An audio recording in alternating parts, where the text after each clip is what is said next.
Anatomy Trains is thrilled to announce our first ever Women's Health Symposium. This live online event takes place February 26 and 27, 2022, AWST, that's Australian Western Standard Time. Register by January 21st to receive a significant early bird discount and over $400 worth of bonuses. We have invited a powerful lineup of all-female authors, physicians, therapists, and clinicians to share their passion and life's work. Visit anatomytrains.com for details.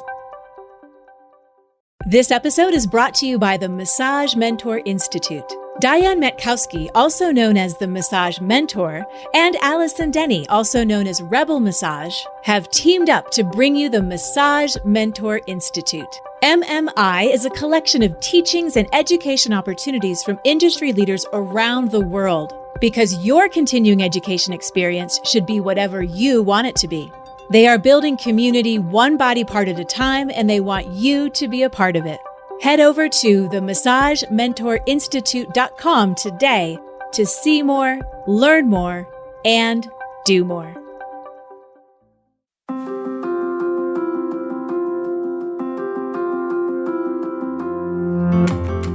Rachelle Clauson may not be a name that you recognize, but her story is quite remarkable. Navigating her way through schooling, the passing of her father, the uncertainty of owning her own business, and then landing somewhere she never imagined herself to be, Rachelle's modus operandi is at the core of each step along the way.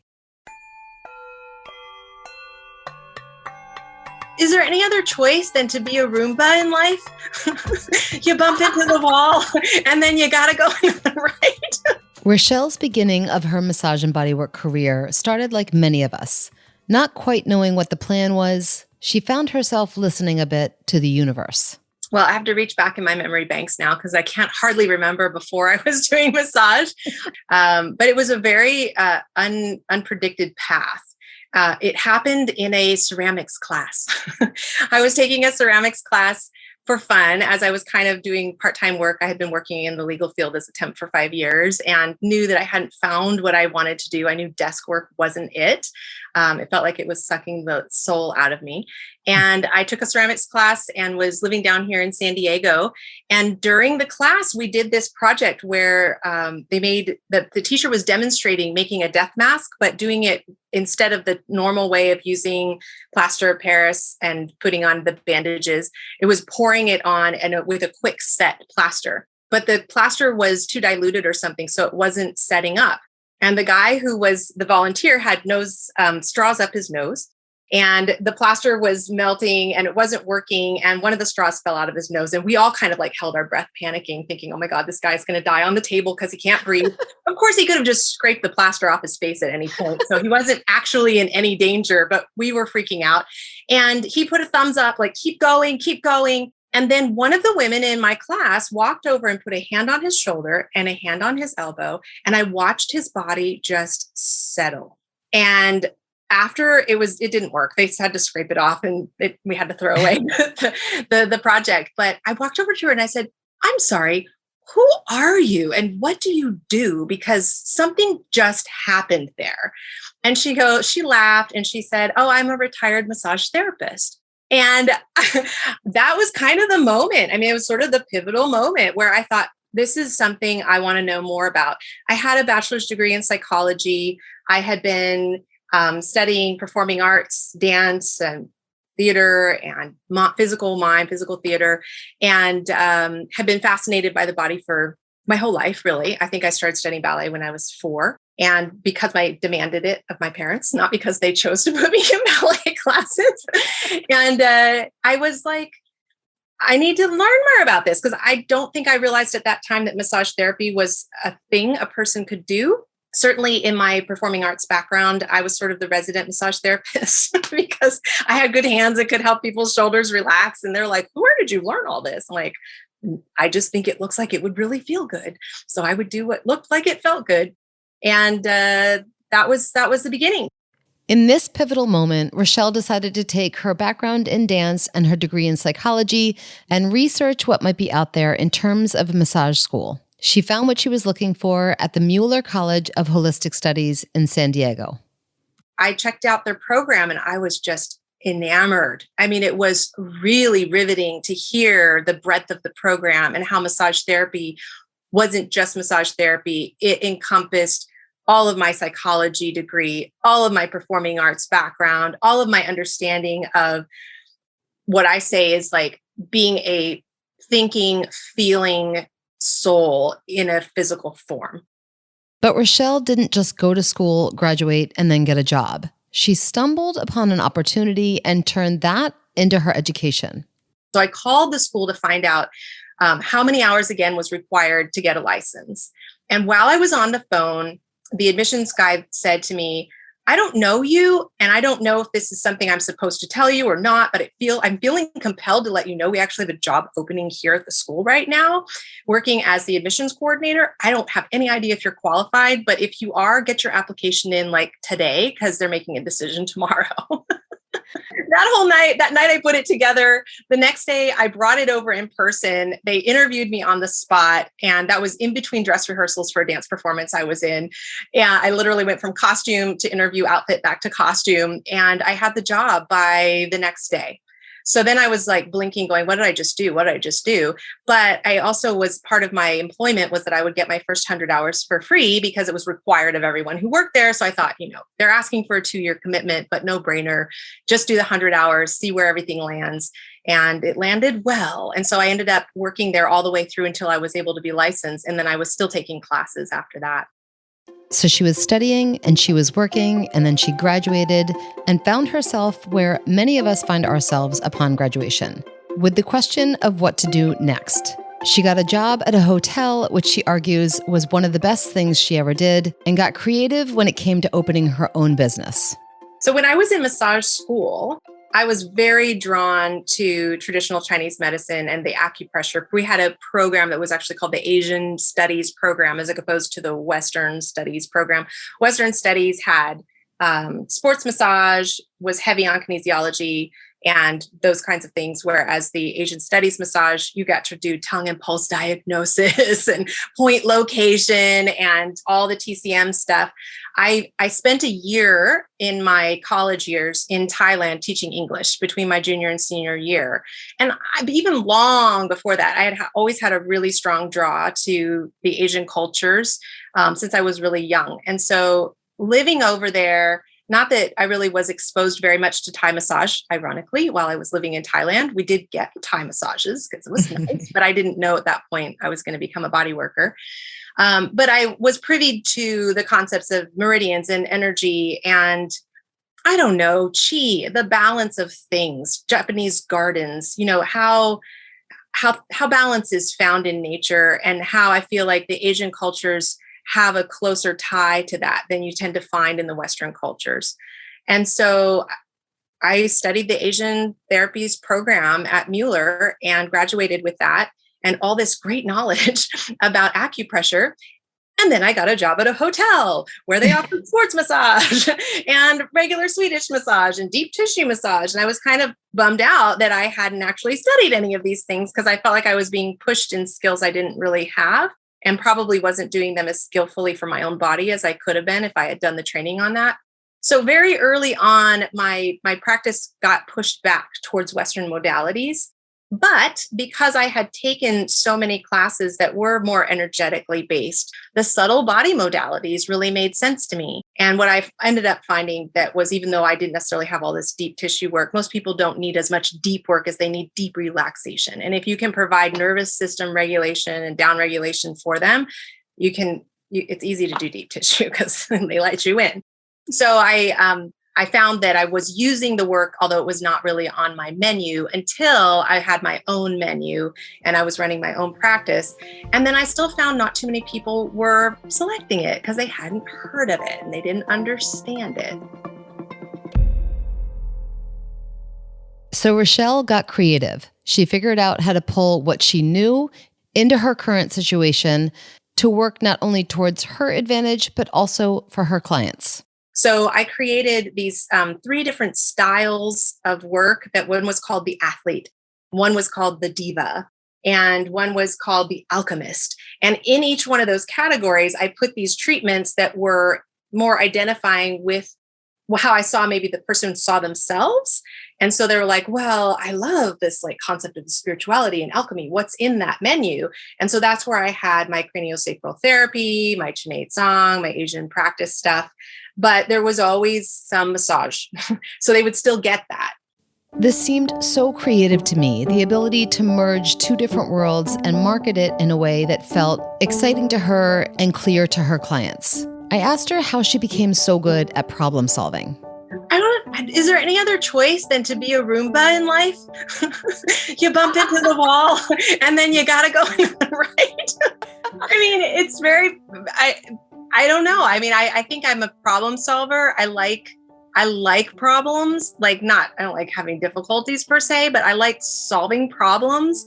And so, I guess each time something would come up, my brain would just start chewing on it and try to figure out where to go next with it. I also really love envisioning. And I have to say, I'm sure that that's also kind of helped me lead me through my whole practice, even to this moment in time, that I'm kind of like inventing things in my mind long before there's any basis in reality for them to be in existence at all.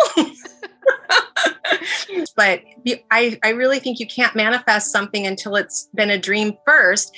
And honestly, that thought process I know has been with me for a number of years because I wrote a paper on it when I was in college. And I remember going to the library to do research because there was no internet yet. And I did a catalog search for all the quotes I could find on dreams, because I think I was also given the message as a bit of that I was a bit of a dreamer, and I maybe was so creative and arty that I didn't really have a lot of like practical oomph to me. And so I was really on the defense of the artistic creatives and the dreamers. And I wanted to make a point in this paper that I wrote that if you don't dream first, nothing happens. And if you don't envision it, you can't create it. You know, if you can't conceive of it, you can't manifest it. And manifest she did. Rachelle rolled up her sleeves, learned new modalities, and saw her practice grow. She found the perfect office space in a small part of San Diego called Little Italy, but then she received some bad news. There was a big change that happened in my life not too long after that. And this may be a little bit out of sequence, but I got hit by some pretty intense tragedy that my father was diagnosed with terminal cancer. And so that place where I've been working in Little Italy, I no longer work there because of the fact that I had to go and live with my mom and dad for about 9 months while we took care of him until he finally passed. So it was a big interruption. And I actually thought my career would maybe die during that time, because I literally just abandoned it. I was like, I'm gone. And my clients were like, no, we totally understand. And then my landlord, who owned the spa, she allowed me to come back and rent her room for a few days each month. And so I kept coming back and renting the room and seeing some clients while I was there. I could fill 4 days worth of clients in like 15 minutes because I knew which days clients had as their regular spots. So I just emailed them. I'm like, I'm there. Do you want it? So I was able to do that for about 4 months in a row. And then when I came back, I didn't have a space anymore. And so I turned my living room into my spa and lived at my boyfriend's house and told my clients I was back if they wanted to come back. My first month back, I made my normal income, and I had been gone for 9 months. So, I mean, that's a huge credit to my clients and how incredible they are as people. And, many of them have been with me for many years. I just, honestly, I didn't know. It's when you're self-employed, you never know what's going to happen, right? You don't have somebody that's like, who holds your job for you? It's like, I literally walked away, but I was able to come back. And then I found the place where I am now, which has just been amazing that we held on to it during COVID and everything. And I've been there for, I think, going on 8 years now. Thanks to some serious tenacity and some amazing clients, Rachelle got herself back on track. But I was not introduced to her for an interview for this podcast because she's a great massage therapist. Rachelle has been involved with the Fascial Net Plastination Project, and her work to help us all understand fascia a little bit better was what I really wanted to hear about. One thing that really started to bug me was how I knew I could make people feel better, but it bothered me that that was the only thing that was making them feel better. I wanted to see how I could be better at helping people feel better when they weren't getting a massage. I felt like, just giving homework of stretches or this and that certainly has its place, certainly can be beneficial, but I felt like I could be offering more. And so I was doing gyrotonics and a few other types of movement modalities that were helping me feel good in my body. But I felt like there must be other self-care modalities that existed. And while I was at a gyrotonic class, there were these little like half moon shaped discs, balls like on the floor. And I started unconsciously, they were to be stepped on. They had tools and balls and stuff around. So I'm stepping on these while I'm talking to my teacher after class. And I'm like, after a minute, I'm like, what are these? Like, I just have the feeling that if I did this every day, I would be healed from everything. It just had this, like, these are good for you. Like, these feel good. And she goes, oh, those are from Yamuna. And I said, Yamahu? And she said, Yamuna. It's Yamuna body rolling. She goes, she has different products that she sells and this and that. So I was very curious, and I went on Yamuna's website, and I found a kindred spirit. Like, she was all about like helping people help themselves. And she had developed this whole line of tools and these modalities of working with these inflated balls in order to get your body more organized and pain-free and healthy and working better. So I booked a flight to New York because that's what Rachelle does. Right? She gets inspired and then she goes, I'm going to check this out.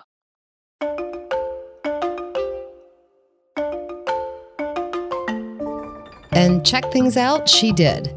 Rachelle dove into the world of Yamuna and self-massage and found herself wanting to know more. And so what I felt like I did after like burying myself deep in her work for a while is I kind of lifted my head up to see what else I could find.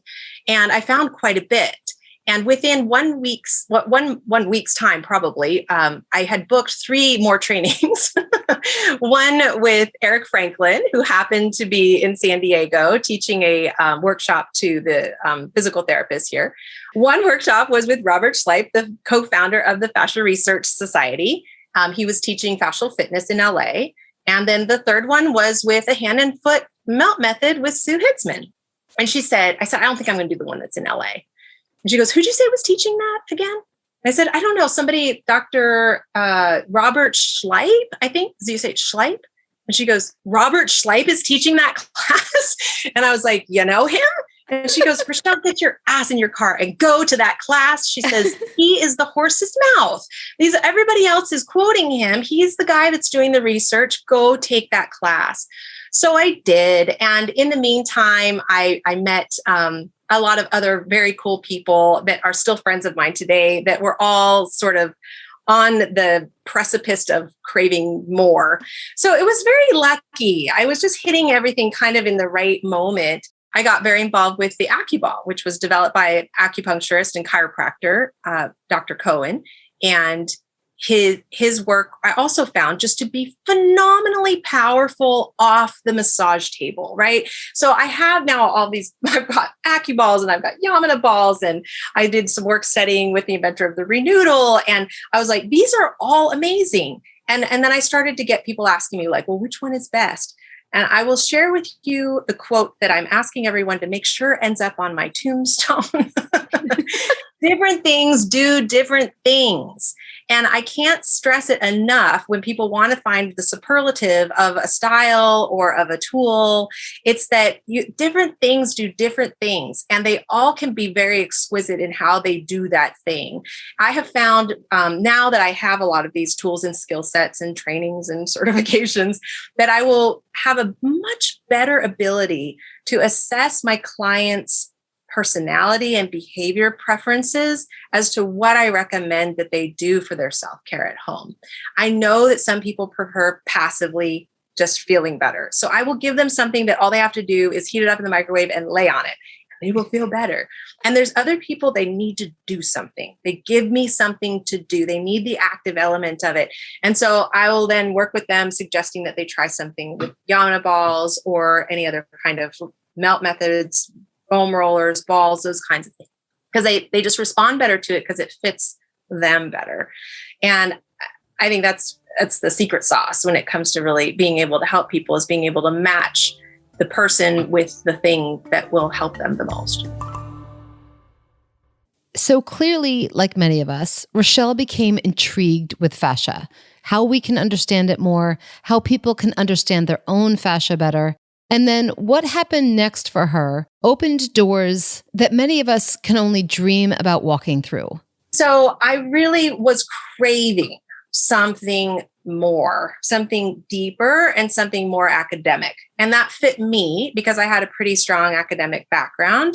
And, being in candlelight rooms and listening to soft music and swishing to the music, I love that because I'm a dancer. So I dance to the music. I have a good time. But I also wanted the mental stimulation that I wasn't finding at that time in particular in my industry. I think we've come a long way since then, like a very long way. It's very impressive. And people like ABMP have done an amazing job. I mean, even just to watch the arc of their development from like the first magazines when they first started to where they are today is incredible. But so where I was in my career there, which we're talking about almost a decade ago, that wasn't really happening for me yet. And so when I did this thing looking for these different self-care modalities and found these really deeply research-oriented, research-based practices of fascial fitness with Robert Schleip and Devo Mueller, and then the Melt method. I mean, it just opened up a doorway for me that I was like, ooh, there's people that are studying this in an academic setting, like pretty high academic. In fact, to the point where I'm not understanding 40% of what's being said. This is great. Like I was in my element, right? Half of it's going over your head. Occasionally you grab something and go, I understood that. And you feel really proud of yourself. So that was kind of happening. But it was really translating it also into my world and the fascial fitness in particular. I studied with Robert and Devo for a few years and I TA'd for them every time they came out to San Diego. And then I flew to Boston and I flew to Germany and I did their advanced trainings and I really got heavily involved in it, thinking I would really follow the path of working with that work. They were just blooming in Europe. And the American-based work was not there yet. So even translating the materials into English wasn't fully happening. So we were a little bit just out of sync with that. So when I was kind of ready, they weren't quite ready. And then when they were ready, I had kind of moved on to something else. So that happens. But my love for fascia was still there. And it was kind of after fascial fitness wasn't really happening at the pace I was hoping for it to with me, that there was an invitation that went out. And the invitation was from the Fascia Research Society, I believe to all the members, which I had joined a number of years before. Actually, I was a founding member the first year that they came out. The invitation was to be a part of a dissection group that was going to create the world's first fascia-based plastinates partnered with Bodyworks. All the lights went off, right? All the lights lit up, I guess. Every bell and whistle in my brain lit up when this invitation went out. And I quickly sent a text message to one of my friends that I had met in Germany at the Congress in Washington, D.C. a few years before. And I said, did you get this? He writes back, I've already applied. I'm like, damn it. I knew that you had. So then I'm just like, crap, I don't know if I can do this. Like it's in Germany and it's like a several week commitment and it's several $1,000s and can I take off the time from work? Can I? And I kind of came to this conclusion, which has been my conclusion for better or worse on many occasions, which is I don't have children. I only have a few plants, no pets. The only thing I'm really and I work for myself, so I don't have to ask permission from my job. I just have permission from my clients. But the only thing that really would ever prevent me from doing things is money. And I've always had this belief that money can be made. And it can come from a lot of places. And so I've kind of flung myself into the abyss of some opportunities sometimes, hoping that the net would appear kind of a thing. And then being very strategic and calculating in the way that I made that net appear, which is how I usually problem solve. But I did. And it ended up shape-shifting from what the original invitation was. We had to apply, we had to explain whether or not we had enough dissection experience or if we were good, not necessarily just with dissection, but with detailed things.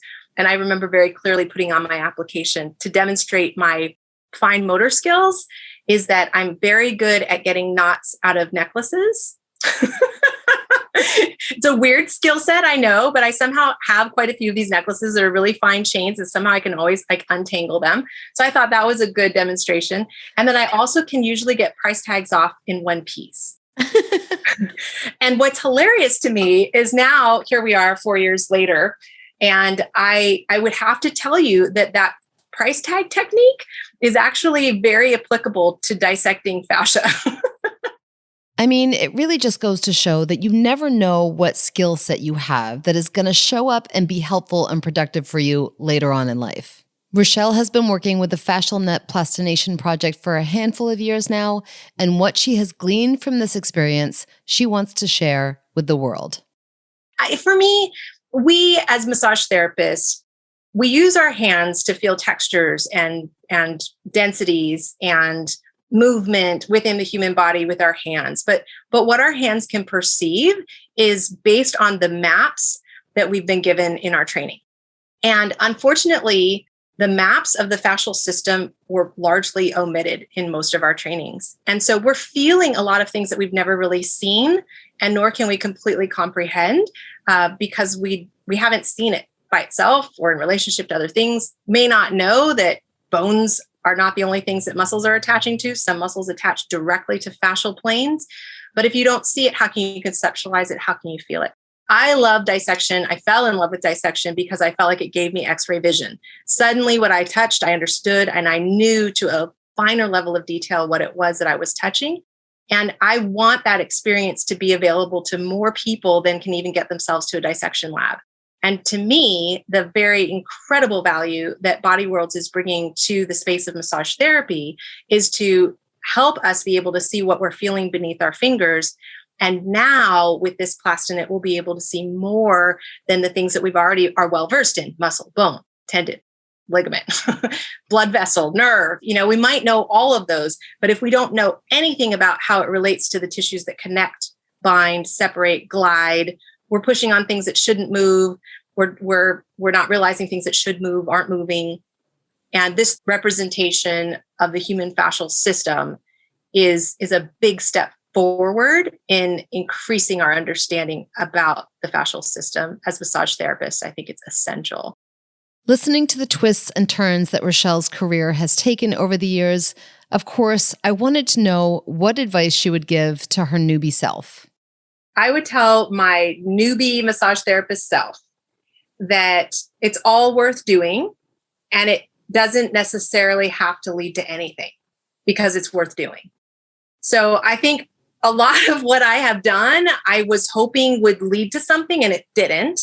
I would have to say at this point in my career, maybe it did, because it kind of was all the things. My mom was always telling me, at some point, Rachelle, at some point in your life, it will all make sense. Like all of your training that you've spent all this time in craniosacral therapy and massage therapy and mime school and, traveling, teaching English in Asia and like all these, she's like, it's all going to come together. It's all going to come together and you'll realize that nothing was wasted.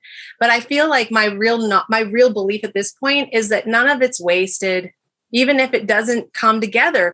Because it sounds a little corny, but the journey, it is the journey.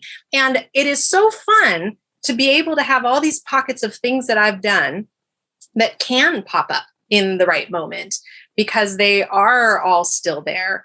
And the learning and the time and the effort and the energy put into it is always used at some point somehow. And if the use of it is a memory is worth everything at the end of it. Memories, tools, techniques, invitations, all of these opportunities define who we become. Rachelle's decision to live her life as a Roomba, pivoting when she bumps into a wall, has indeed carved out a very interesting and successful career. Members are loving ABMP 5-Minute Muscles and ABMP Pocket Pathology, 2 quick reference web apps included with ABMP membership. ABMP 5-Minute Muscles delivers muscle-specific palpation and technique videos, plus origins, insertions, and actions for the 83 muscles most commonly addressed by bodyworkers. ABMP Pocket Pathology, created in conjunction with Ruth Werner, puts key information for nearly 200 common pathologies at your fingertips and provides the knowledge you need to help you make informed treatment decisions. Start learning today. ABMP members log in at abmp.com and look for the links in the featured benefits section of your member homepage. Not a member? Learn about these exciting member benefits at abmp.com/more.